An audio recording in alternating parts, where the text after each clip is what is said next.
Shalom, hermanos, gracia y paz de nuestro Padre Celestial y su amado Hijo Yahshua HaMashiach sea con ustedes.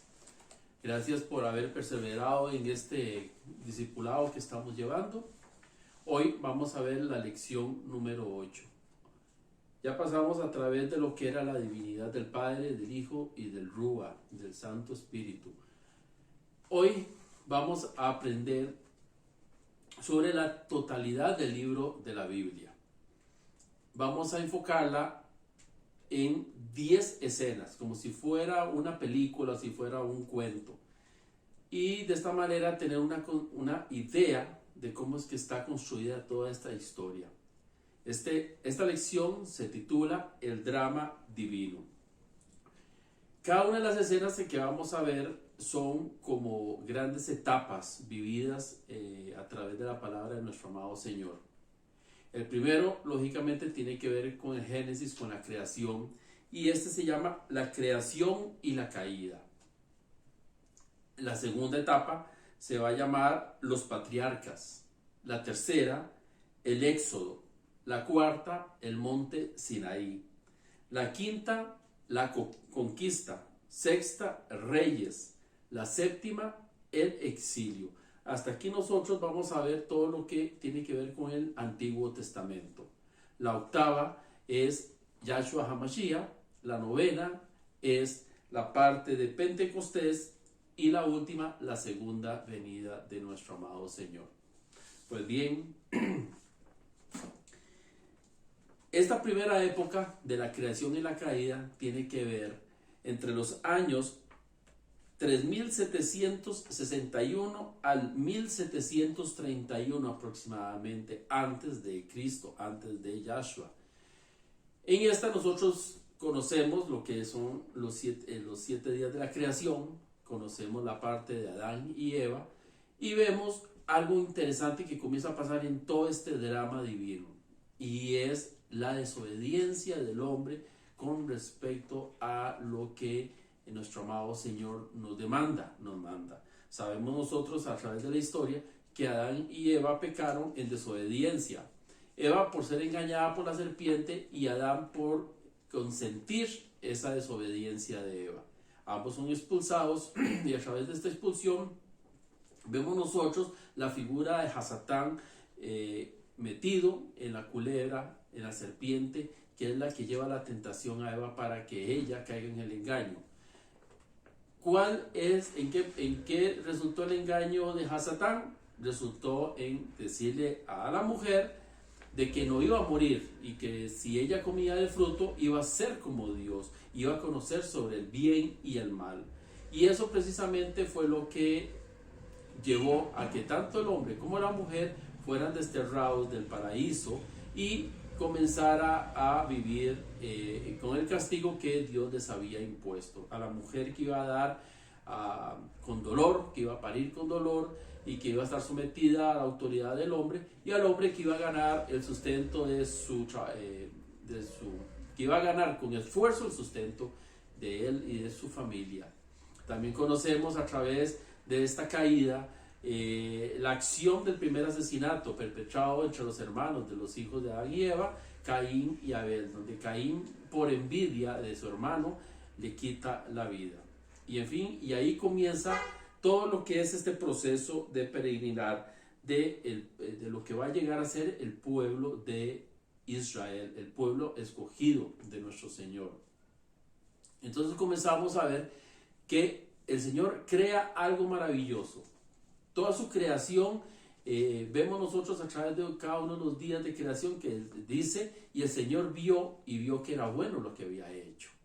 Y al final, cuando crea al hombre y a la mujer a su imagen, conforme a su semejanza, como está escrito, Él sopla aliento de vida en el hombre. Esto no quiere decir que ya existiera la raza humana sobre la tierra, porque ya existía. Adán y Eva no fueron los primeros seres humanos creados por Dios. Ya existía el ser humano, pero como especie de un animal. No era un ser viviente de la manera espiritual como nosotros lo conocemos a través de esta relación de Adán y Eva, sino que Adán y Eva sí recibieron ese aliento de vida, lo cual los hizo esa semejanza, lo que nos convierte a nosotros en los hijos de nuestro Creador. La segunda época la vemos a través de los patriarcas. Esto se desenvuelve alrededor del 1731 al 1520 antes de Yahshua HaMashiach. ¿Quiénes son los patriarcas? Son Abraham, Isaac y Jacob. Sabemos nosotros que Abraham es llamado bajo un acto de obediencia en el cual tenía que salir de su parentela. ¿Por qué? Porque en la tierra de Ur donde él vivía era una tierra adoradora de ídolos. Entonces él los saca. Dios saca a Abraham de ahí para crear a su pueblo santo, a su pueblo escogido, un pueblo que solo lo adorara a él. Abraham obedece, y esta obediencia de Abraham lo lleva a llevar el título de amigo de Dios y también del padre de la fe, porque por fe él salió a heredar una tierra. Y es interesante este punto de heredar una tierra, porque él salió a una tierra que él no conocía. Dios nunca le dijo a él a dónde iba a ir, simplemente le dijo: sal y ve a la tierra que yo te daré. Después él le manifiesta que va a ser una tierra que emana leche y miel, y le va a decir dónde se localiza esa tierra precisamente. Pero hay aspectos importantes en los patriarcas. Sabemos que Abraham, su esposa, era estéril. Por medio de la promesa, alrededor de sus 99 años, 98, 99 años, es que su esposa concibe y nace su hijo Isaac. Ahora bien, Isaac también llega a casarse con una mujer estéril. Y sus hijos, Esaú y Jacob, que es el que va a tomar la herencia, la primogenitura, también se enamora de una mujer estéril. Entonces vean qué interesante esta consecución de hechos en las cuales se va a manifestar a través del milagro de la concepción, que ellos escogieron mujeres estériles, y es la mano del Todopoderoso la que las hace fértiles. Ahora, ¿qué tiene esto interesante? Tiene interesante que no importa que ellos hayan escogido mujeres estériles, sino que la promesa de Dios se cumple. Lo que Él prometió, Él lo cumplirá. Nos vamos ahora a la época del Éxodo. Ahora bien, antes de entrar en este punto, hay algo interesante que sucede, que liga esta segunda época con la tercera época que vamos a ver del Éxodo. Es el nacimiento de José.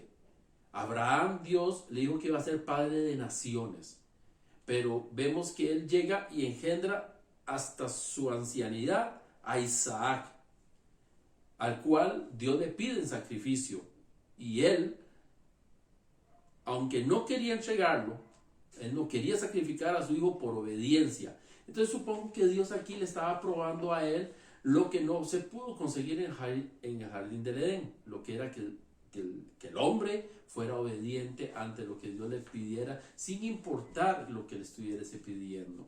Ahora bien, Jacob engendra, tiene 12 hijos, los cuales se van a constituir en las tribus de Israel, en el pueblo de Israel. A cada uno de ellos tiene un nombre, y ese nombre tiene un significado especial.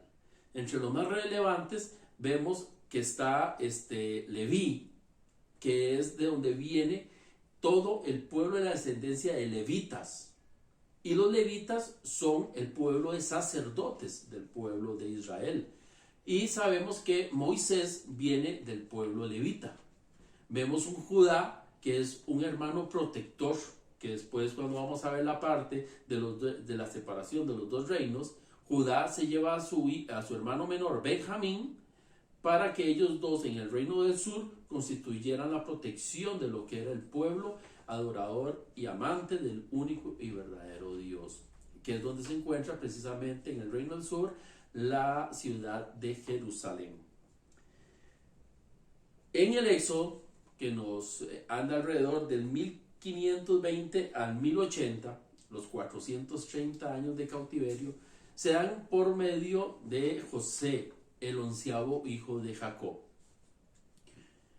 Cuando los hermanos venden a José por la envidia que le tenían, él es llevado a Egipto y vendido como esclavo, y todos conocemos todo lo que sufrió José hasta llegar a descifrar los sueños de Faraón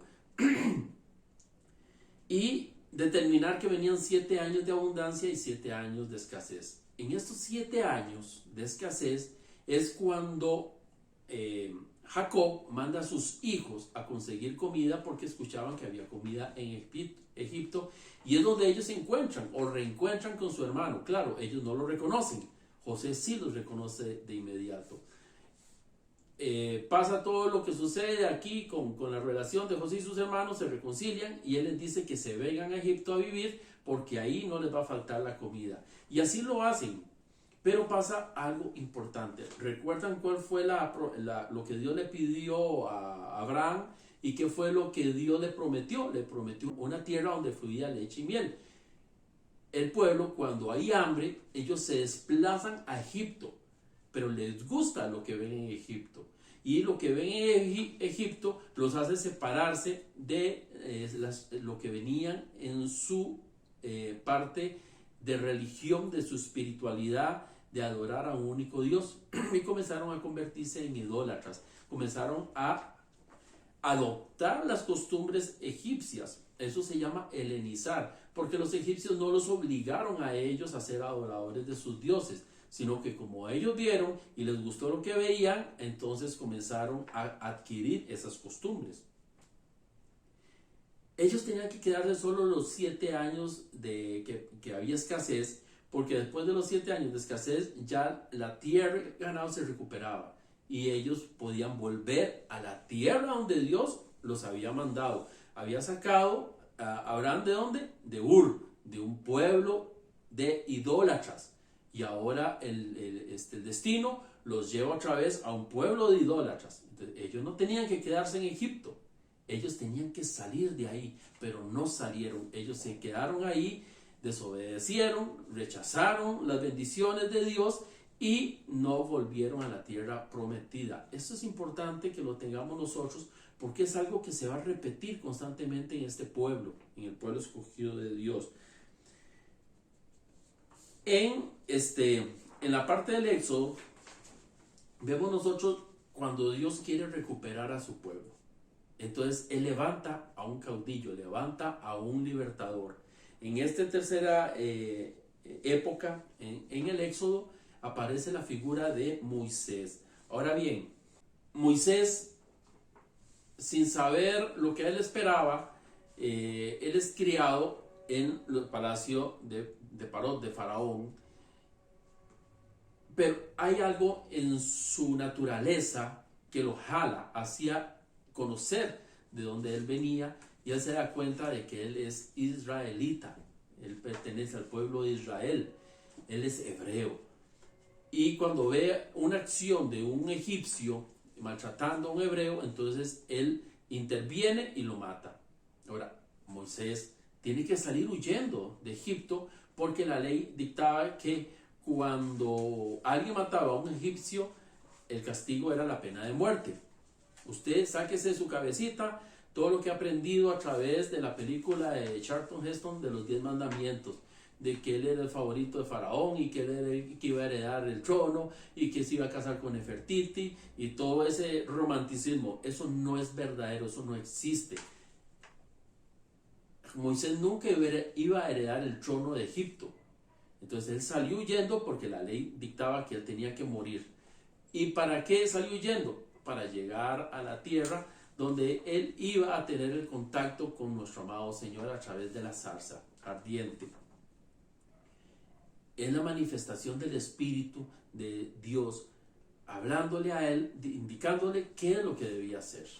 Entonces él prepara todo, él va ayudado por su esposa Séfora y ayudado después por su hermano Aarón, y comienzan la consecución de las plagas, porque Faraón no quería dejar salir al pueblo.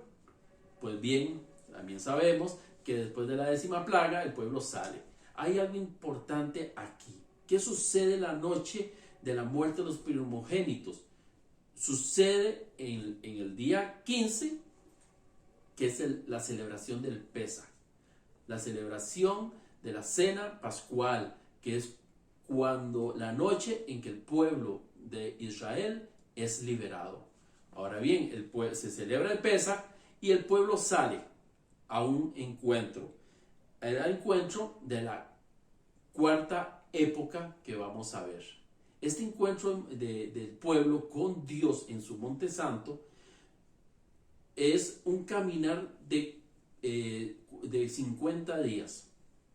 Estos 50 días celebra la tercera fiesta, el tercer Moab, determinado por Yahweh en Levítico. El primero es Pesach, el segundo es la fiesta de los panes sin levadura, que duraba 7 días, y el último es el Shavuot. Este Shavuot, que significa semanas, es la celebración del encuentro del pueblo con Dios en su Monte Santo. Entonces ya acabamos de dejar todos los milagros que sucedieron en Éxodo y comenzamos a caminar ahora por el desierto a un encuentro especial que el pueblo va a tener con su Creador. Esta cuarta época se denomina Monte Sinaí, porque es una relación, algo que este pueblo no conocía.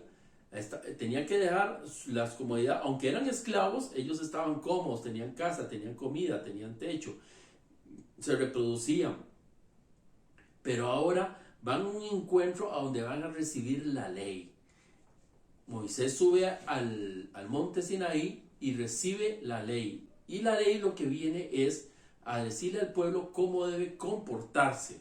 Pero pasa algo interesante en esta época. Como Moisés duró 40 días en el monte recibiendo la ley, el pueblo abajo hizo un becerro de oro. Claro, vienen todas las consecuencias de la ira de Dios, de lo que había pasado, y después viene lo que Moisés le dice al pueblo, ¿verdad? Que el que quiere estar del lado del Señor, que se venga con él, y el que no, que muera por su propia boca. O sea, que va a morir por la desobediencia que ha acontecido. Entonces volvemos otra vez. El pueblo no obedeció haber recibido 400 años de esclavitud. La pareja no obedeció no comer del árbol, expulsados del jardín del Edén. Y ahora aquí muere una cantidad grande del pueblo. ¿Por qué? Por desobedientes, porque no quisieron esperar a recibir la ley y menos obedecerla. Ahora, en la quinta época, que es la época del Canaán, de la conquista de Canaán, esta se desarrolla entre el 1040 al año 1000 antes de Cristo. ¿Qué es esta conquista? Deuteronomio nos narra todo este proceder de Moisés hasta el día en que él llega a la tierra. ¿Por qué Moisés no entró a la tierra prometida? Porque desobedeció lo que su Señor le mandó. Cuando el pueblo demandaba agua y él llegó y el pueblo, Dios le dijo, háblale a la roca y ésta te dará agua. Pero él, por la mala crianza del pueblo, él, lleno de ira, golpeó la roca, que no fue lo que Dios le mandó a hacer. Entonces eso le costó el entrar a la tierra prometida. ¿Y quién toma la batuta de ahí en adelante? La toma Josué. Entonces Josué viene y libra grandes batallas para conquistar la tierra que Dios le dio. Dios nos da muchos regalos a nosotros. Dios nos da muchas bendiciones. Pero a veces nosotros tenemos que luchar contra el enemigo para conquistarlas. En este punto sabemos que es Dios el que lucha nuestras guerras, nuestras batallas, no somos nosotros. Dios es el que imparte justicia, Él es el juez justo, Él es el que pelea las batallas y el que derrota a nuestros enemigos. Nosotros no tenemos por qué andar buscando guerra con la gente, salvo cuando Dios nos indica que lo hagamos. Y sabemos que es el poder de Dios el que va a ganar esas batallas. Así lo hizo Josué. Y así conocemos nosotros que él ingresa a la tierra y lo primero que derriba es la muralla de Jericó. Pero sucede algo interesante. A la muerte de Josué, el pueblo de Israel comienza a mezclarse con los cananitas, con el pueblo cananeo, pueblo idólatra. ¿Y qué creen que sucede? Sí, exactamente. Vuelve otra vez el pueblo de Israel a caer en la idolatría. Y aquí viene una espiral de varios cientos de años en el cual el pueblo entra en desobediencia. Entonces nuestro Señor manda lo que se denomina jueces, es el libro de jueces, en el cual el pueblo de Israel no tiene reyes, sino tiene jueces que son gobernantes que guían al pueblo. Ahora bien, veamos esto. En este transcurso de tiempo van a existir jueces muy buenos, jueces malos y jueces muy malos. Hay una decadencia de los jueces, tal y como hay una decadencia en el pueblo. Vemos nosotros a una Israel mezclada e idólatra. En ese punto, Dios se aparta de ellos y vienen los enemigos y someten a cautiverio, a esclavitud al pueblo de Israel.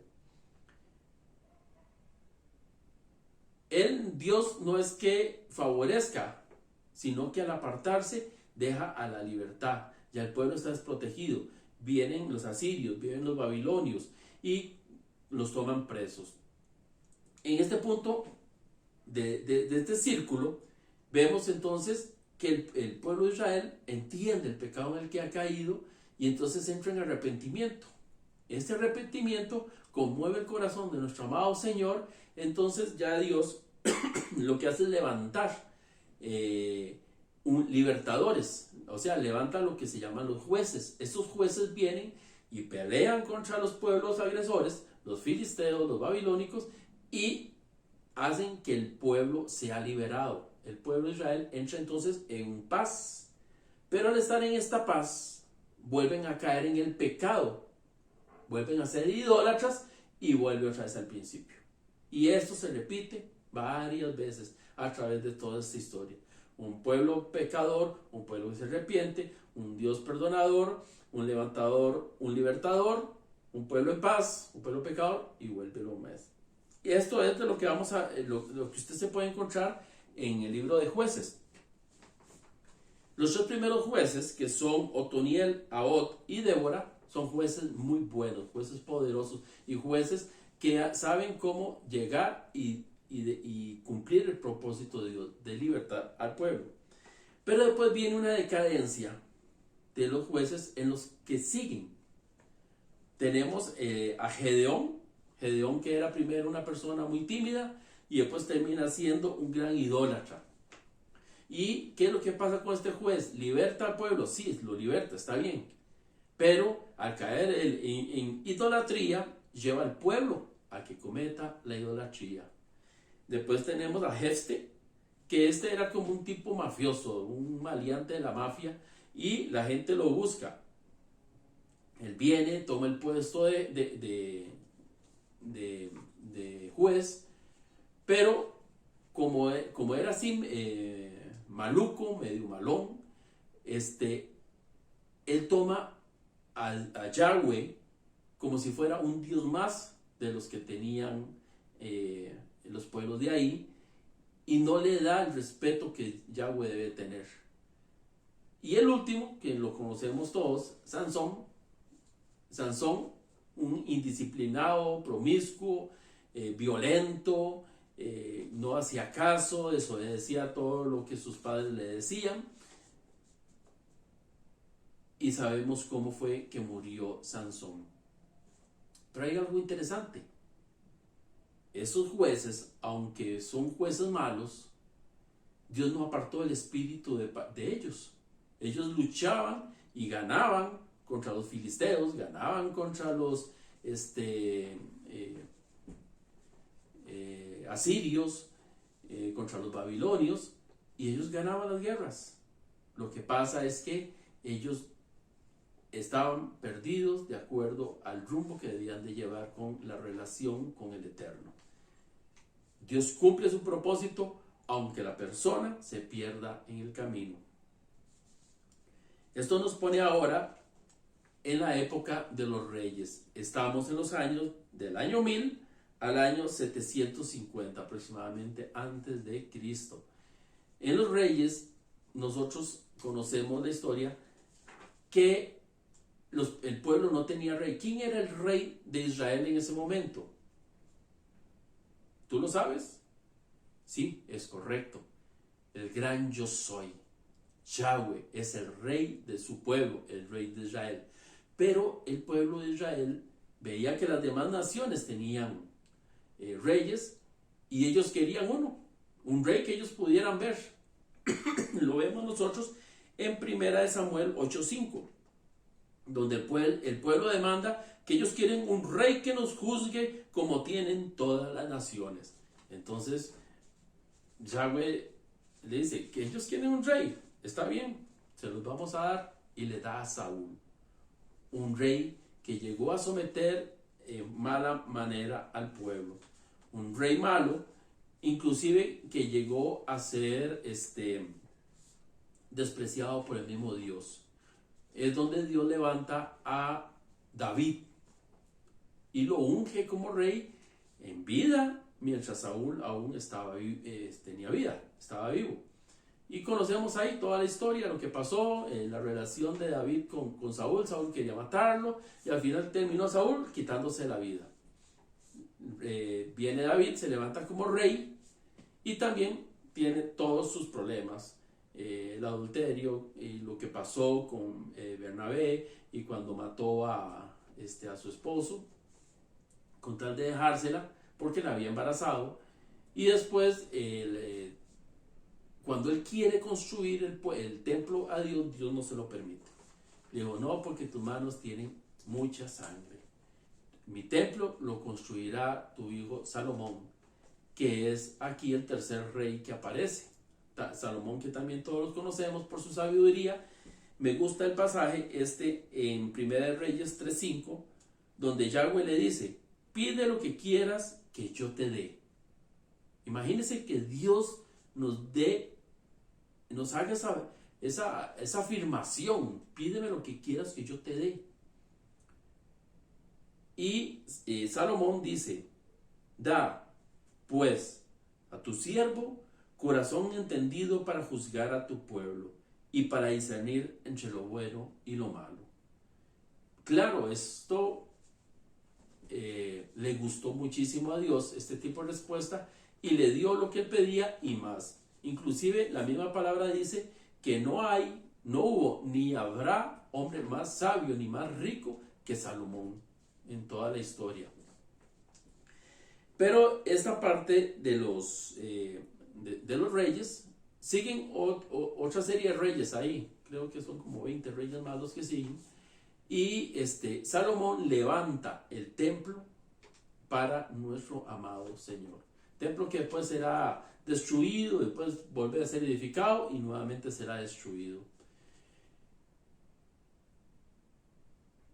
Y aquí, a la muerte de Salomón, es donde sucede un evento importante, que es la separación de los reinos. Viene uno de los herederos al trono, aparte del pueblo no le gusta, entonces se separan. Judá con Benjamín, estas dos se quedan al sur de la tierra prometida, donde se encuentra el templo, donde está la ciudad de Jerusalén, y al norte el resto de las otras 10 tribus, que por consiguiente se vuelven tribus también idólatras.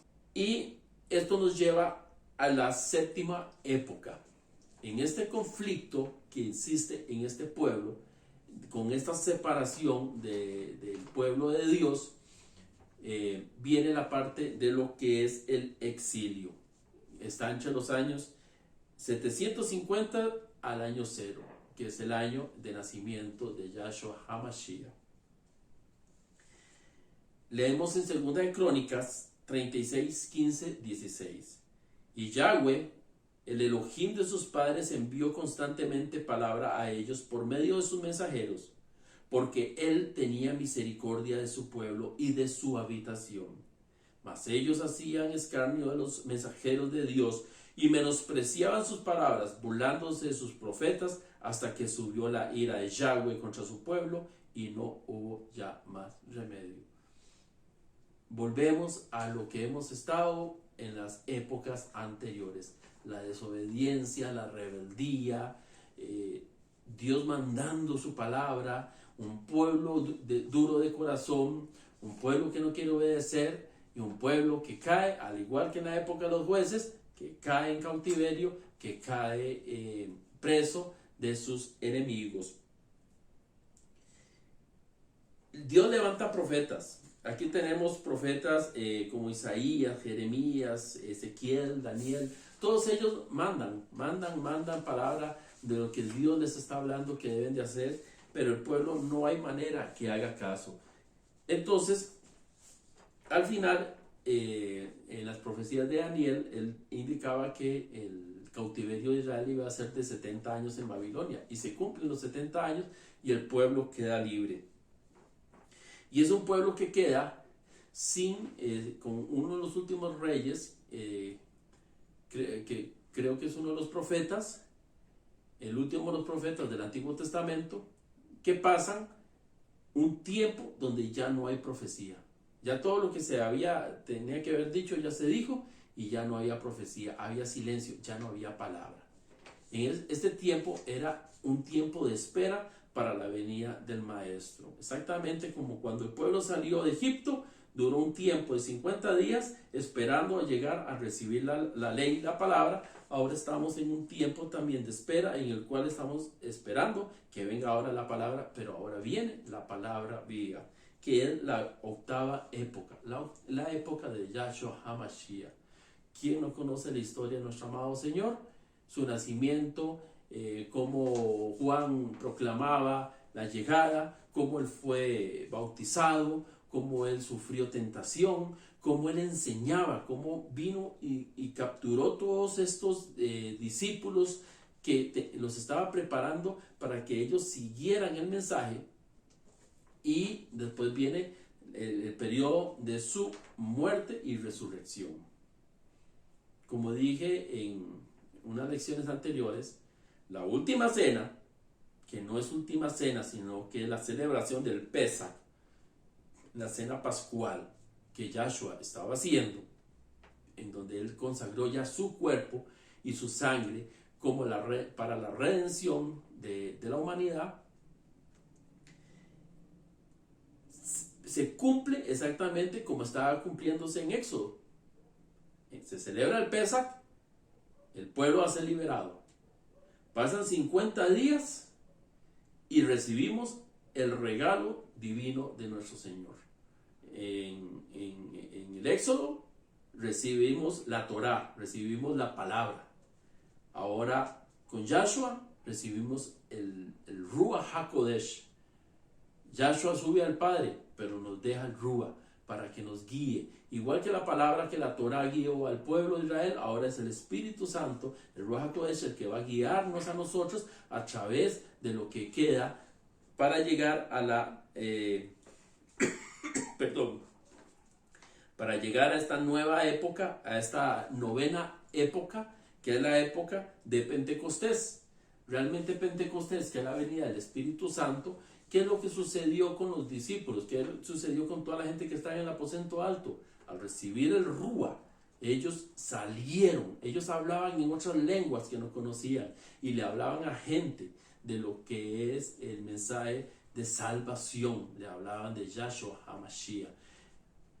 La gente los escuchaba y los entendía en sus lenguas. Y lo mejor de todo era esparcir el evangelio a toda raza y nación.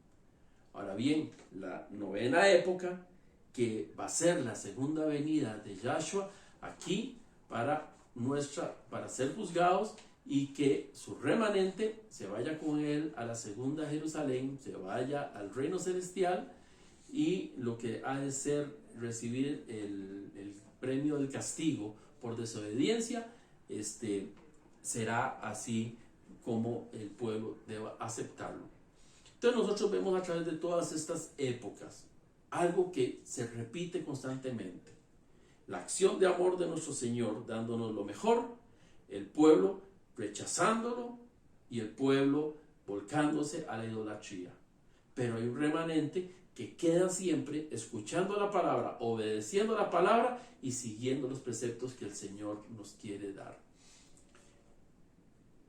Esta forma de ver la Biblia a través de estas 10 épocas, estas 10 escenas, es interesante porque nos da como una visión más clara de cómo la humanidad ha venido comportándose, pero vemos el amor superior de nuestro Señor siempre a la espera, siempre a la espera. ¿Recuerdan lo que pasó en el diluvio? Cuando Él dijo, me arrepiento de haber creado al hombre, Él rescató a Noé y a su familia. Eran 3, 6, 7, 8 personas las que se salvaron en el arca. Y de ahí otra vez volvió el mundo a poblarse a través de estas 8 personas. Y vuelve a poblarse el mundo y vuelve a quedar el pecado y vuelve el pueblo en desobediencia. Y así consecutivamente. Y así seguimos. Y mandaron jueces y el pueblo siguió en los mismos. Y después vino los reyes y volvió lo mismo. Después vino el exilio y volvió lo mismo. ¿Qué diferencia de Yahshua HaMashiach a hoy, 2023 años después de su nacimiento? ¿En qué ha cambiado lo que pasó hace 5,000 años para atrás? El pueblo sigue en lo mismo. Te invito a formar parte de este nuevo remanente, de esta gente que luchamos nosotros.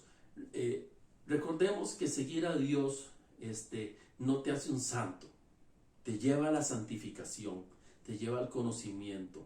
Si nosotros recordamos la palabra en 1 de Juan del 1 al 10, dice que todos pecamos. Así que, hermano, no crea usted que por estar en los caminos de Dios usted se va a volver ya perfecto y que no va a pecar. No, todos pecamos de una u otra manera, pero estamos llamados a levantarnos, a no cometer más estos pecados y a volver nuestra vista a nuestro Señor.